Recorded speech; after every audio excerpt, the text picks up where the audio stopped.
Kami izin untuk mempresentasikan hasil diskusi kami, yaitu tentang lapangan duri.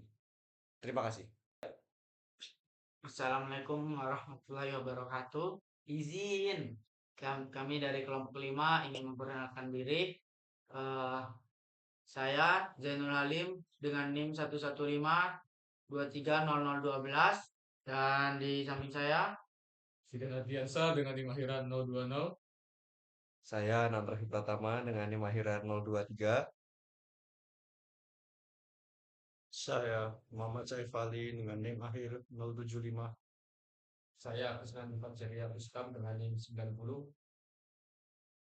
Outline yang dibawakan pada materi kita kali ini adalah yang pertama adalah latar belakang, tujuan, dataset, metode yang digunakan, desain survei, diagram alir, dan daftar pustaka.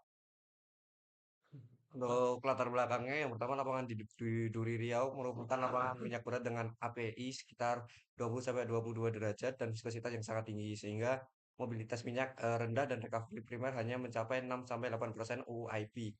Reservoirnya berupa pasir unconsolidated, berporositas tinggi, serta memiliki cadangan sangat besar, sehingga ideal untuk EOR berbasis panas. Steam flood telah diterapkan sejak 1985 dan menjadi salah satu proyek thermal EOR paling sukses di dunia. Penelitian sebelumnya termasuk pilot steam flood pada Rindusen dan studi 4D seismik secara konsisten menunjukkan peningkatan produksi yang signifikan. Menjadikan lapangan ini contoh kuat untuk keberhasilan injeksi uap. Metode geofisika ERT sangat cocok di Duri karena reservoir dangkal dan permeable memberikan respon resistivitas yang jelas terhadap pemanasan uap. Penelitian terdahulu membuktikan bahwa metode ini efektif dalam memetakan steam chamber, mendeteksi channeling, dan meningkatkan kontrol injeksi. Selain itu, dengan metode microseismic untuk memetakan perkembangan steam chamber, mengidentifikasikan jalur aliran uap dan tidak efisien atau steam override dan tiff zone, serta mendeteksi respon geomekanik reservoir akibat injeksi uap secara real time, sehingga distribusi panas dan fluida di dalam reservoir dapat dipahami secara lebih detail.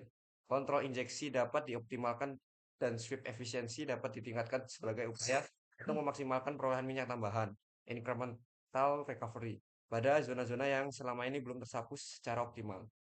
Kemudian untuk tujuan dan target yang pada penelitian ini adalah memantau dan mengevaluasi efektivitas penerapan steamboat pada reservoir minyak di lapangan Duri secara komprehensif dengan memanfaatkan integrasi dari metode IRT di bawah permukaan dan microseismic bore untuk memetakan perkembangan steam chamber.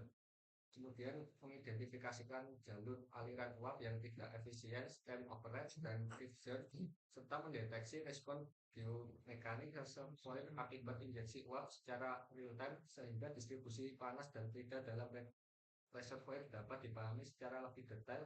Bagian aku ya. Ya. Berikutnya ada dataset di mana dari dataset ini terdapat data Wheelock dan dari yang samping kanan merupakan gambar dari JTSM atau Duri Temperature Structure Map Saturation. Lalu tinjauan geologi lapangan Duri dapat dilihat yang di Pre-Eastern Core di mana pada rindu R1 Sen dan pertama PSN terdapat perbedaan pada kenampakan dari hasil coringnya. Lalu yang di sebelah kanan merupakan tipe log yang digunakan dan oil thickness map dari lapangan Duri. Lalu ini ada peta 4D seismik yang dimana pernah dilakukan di daerah di lapangan Duri, dimana dilakukan dengan dua pengukuran yang berbeda di waktu yang berbeda. Mana monitor 3 itu sebelum dilakukannya injeksi uap dan monitor 6 setelah dilakukannya injeksi uap. Dan di bawahnya itu terdapat data core yang dimana terdapat eh, pre-steam core data core yang sebelum dilakukan injeksi uap dan post-steam core yang merupakan data core yang setelah dilakukannya injeksi uap. Terus di sebelah kanan merupakan data log yang dimana data log diperoleh dari sumur injeksi dan observation dan sumur observasi.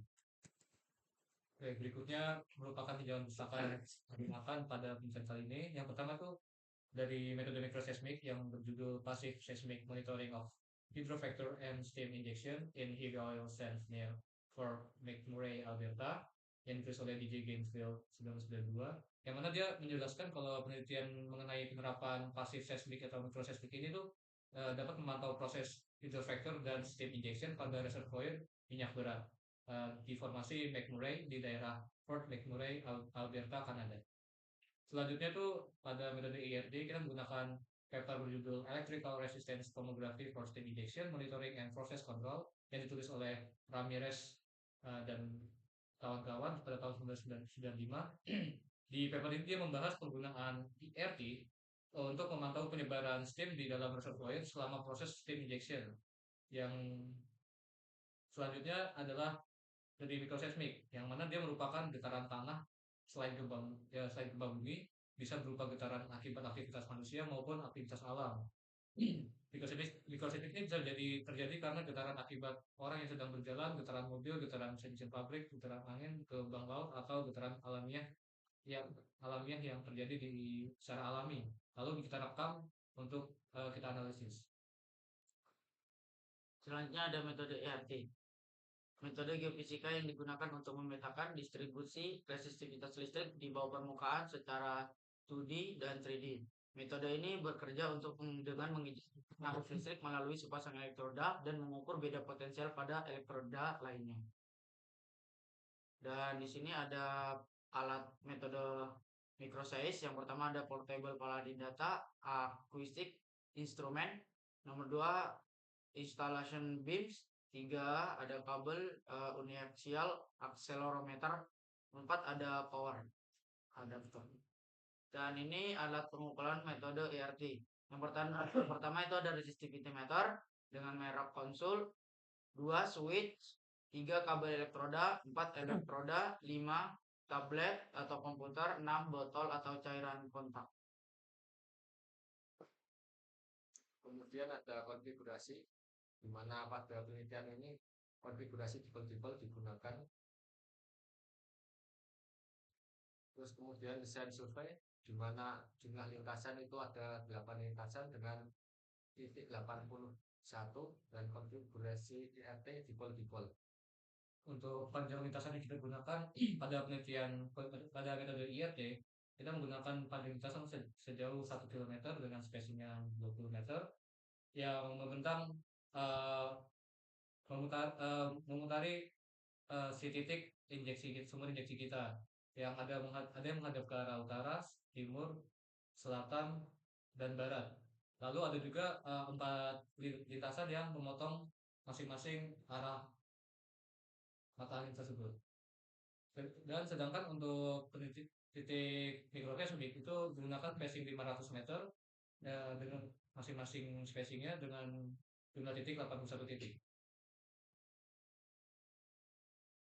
Ini merupakan desain survei yang di overlay pada peta ketebalan minyak di duri, yang dimana daerah akuisisi yang kita pilih merupakan daerah dengan yang memiliki ketebalan minyak yang cukup tinggi sehingga mungkin agak prospek dari situ. Kita juga dilihat pada desain survei yang di overlay pada DTSM, di mana di daerah situ masih belum ada saturasi uapnya belum terlalu terlihat sehingga mungkin belum adanya injeksi uap sehingga minyaknya masih terakumulasi di bawah, belum terekstraksi dengan baik. Selanjutnya ada diagram alur perencanaan. Kita tolong di zoom. Nah, yang pertama itu kita setelah mulai kita itu tujuan surveinya, habis kita menentukan tujuan survei, kita bikin desain surveinya, dimana desain survei itu kita bikin 2, desain survei IRT sama desain survei microseismic. Habis kita bikin desain survei, kita mengakuisisi data metode IRT dan microseismic. Selanjutnya pengolahan data, selanjutnya interpretasi dan pembahasan. Habis itu selesai. Dan berikut adalah diagram alir dari metode IRT. Nah, kita akan memulai. Lalu sebelum mulai kita membaca dari studi literatur, dan selanjutnya kita menentukan tujuan survei, membuat desain survei, lalu melakukan akuisisi data IRT. Setelah itu kita mendapatkan data resistivitas dan mengolah data dan meng-QC-nya. Setelah itu diperoleh dari penampang electrical resistivity tomography akan dilakukan interpretasi dan analisis, lalu ditarik kesimpulan dan selesai. Kemudian ada diagram alir metode mikroseismik, di mana awal itu ada studi literatur, kemudian penentuan tujuan survei, terus ada pembuatan desain survei, dan kemudian melakukan akuisisi data mikroseismik. Setelah mendapatkan data, dilakukan pengolahan data dengan melakukan QC, dan kemudian mendapatkan hasil berupa peta HVSR yang dapat diinterpretasikan dan dilakukan pembahasan. Dan kita tarik kesimpulan. Selanjutnya ada rencana anggaran biaya yang kita perkirakan. Yang pertama itu ada rancangan biaya untuk metode mikroseismiknya. Yang mana si metode mikroseismik itu akan dilakukan selama 6 bulan untuk melakukan monitoring ketika melakukan steam injection-nya, untuk mengawasi steam flood-nya. Yang mana dia mengeluarkan biaya untuk alatnya, terus agak dikit sedikit. Lalu ada instalasi dan ininya, sensornya, akuisisi dan pengolahannya. Yang mana itu akan memakan biaya sekitar 1,5 miliar, 300 juta, 900 juta, dan 400 juta. Selanjutnya ada metode IRT, yang mana dia juga akan mengeluarkan biaya untuk akuisisi, sewa alat, dan pengolahan hingga inversi tomografinya, yang memakan biaya 1,2, 450 juta, 450 juta. Yang mana si IRT ini akan dilakukan sebanyak setiap 2 bulan sekali. Selanjutnya itu ada biaya untuk melakukan sumber injeksi. Yang pertama itu ada operasi boilernya, air injeksi dan treatmentnya, operasi sumur, hingga monitoring tekanan dan temperaturnya, yang memakan biaya 1,8 miliar, 450 juta, 90 juta, dan 300 juta. Selanjutnya itu ada biaya untuk operasional dan buruhnya, yang mana itu ada tim geofisika dan reservoirnya, lalu ada tim logistik dan teknisi lapangannya. Terakhir itu ada biaya untuk laporan dan evaluasi yang merupakan hasil dari kegiatan sebelumnya yang berupa integrasi data dan laporan akhir presentasi. Dari rancangan biaya yang telah kita buat, diperkirakan hasil akhir, akhir biaya yang dikeluarkan adalah sebesar 10 miliar 275 juta.